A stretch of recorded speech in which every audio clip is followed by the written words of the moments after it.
YouTube was Am, it's your boy Zed back with another banger. In this video, Vergil Ortiz says, I don't want to see Errol Spence fight again.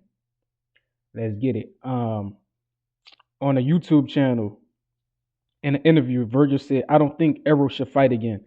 I say this as a fighter who really looked up to him being in the same gym. I think he's done. He also said, I don't want to see him fight again. I really don't, just for his health concerns. He already had the car crash on October 10th in 2019. He had a bad night against Crawford. If he's made the money he's needed, then he doesn't need any more to survive, and he can live comfortably than just retire. I really don't want to see him fight again as a friend. Um, he also said, I don't. And that's what he said about Errol. He also said something about Bakram. He said, I don't think anyone was familiar with Bakram, at least here in the States. So that was kind of the first time everyone had watched him. We all assumed that Tim was going to do his thing. He also said, I was shocked when Tim got beat up. I didn't expect that. He also said, this guy's good. That just makes me all the more excited to test his skills against another good fighter. So he said a lot. First of all, he mentioned that he was concerned for Errol's health and he don't think Errol should fight again because Errol can't stay healthy. And I agree to an extent, but I feel like that's up to Errol ultimately to decide, right? I think he's healthy enough to have one or two more fights before he retires, but I don't think he should. Fighting against the best guys in the world would be extremely risky, right? Going into a Terrence Crawford rematch would be very bad. Even at this point, fighting somebody like Vergil would be bad, you know. I think Errol's best chance is to fight a boxer who's not gonna beat him up too bad. You feel me? I think his best opportunity would be against a Lara or somebody who boxes and don't punch very well. Because if you go against a puncher, it could turn out real bad for him. Because he already got eye problems. Dude could lose his eye messing around with somebody like Vergil or Bud again or somebody like that or Bakram. It could get bad. And that car crash took a lot out of him. No matter dude, all the teeth in his mouth, that's not even real teeth. I think he even got skin grafted on his face. I don't even think that's his real jawline.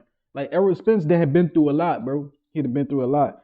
And he mentioned Bakram. I would love to see a Vergil and Bakram fight, but I'm gonna make a different video about that. But this all funny because I was just mentioning, it would be funny to watch an Errol versus Vergil fight, right?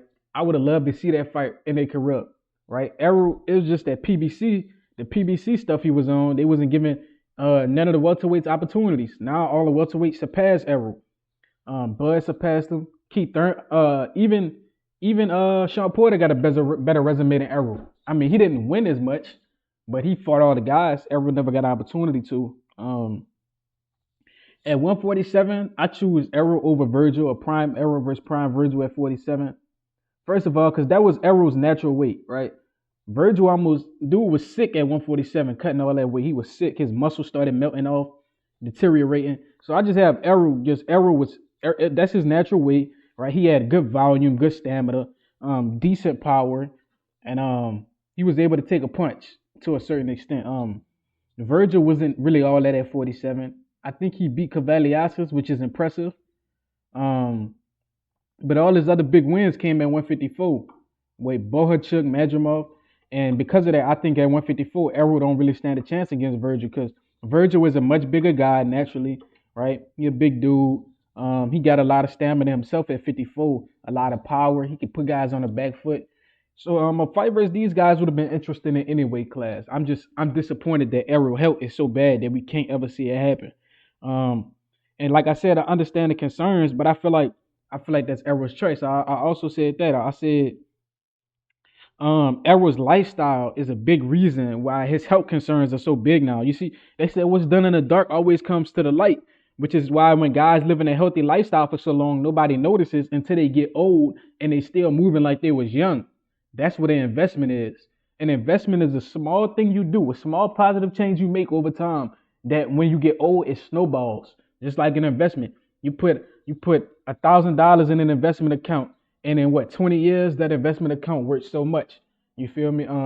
The snowball effect, and the snowball effect can be positive or negative. And for Errol's case, it was negative. We saw the snowball effect. He was drinking, he was getting into car accidents, he was messing with the wrong crowd, and we saw his career just get flipped upside down.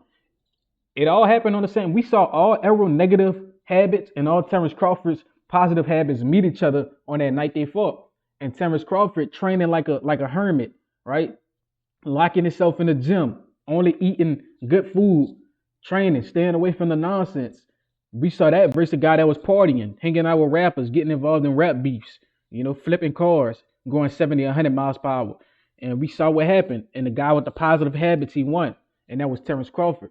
Um, so it's just so sad to see though, like, because people don't know, but Errol and Canelo are the exact same age. So we got Canelo still beating people up. Bud older than Canelo and Errol. Bud, the king of the sport, and Errol on the sideline because he injury prone because he was having bad habits. So it just goes to show that you got to live a certain lifestyle when you're a boxer. It's almost mandatory. You got to live a certain lifestyle as a boxer. Um, right? Bud lived like a monk. He stayed in shape between fights. Errol Spence ballooned between fights. He was drinking, getting into car crashes. And as far as Vergil don't seem like he got any bad habits, right? He had weight issues. He moved up, and he been dominating. So it's just sad to see how Errol career turned out. But shout out Vergil, shout out all these guys I mentioned in the video. Let me know what y'all think. Like, comment, subscribe, and share this. Till next time.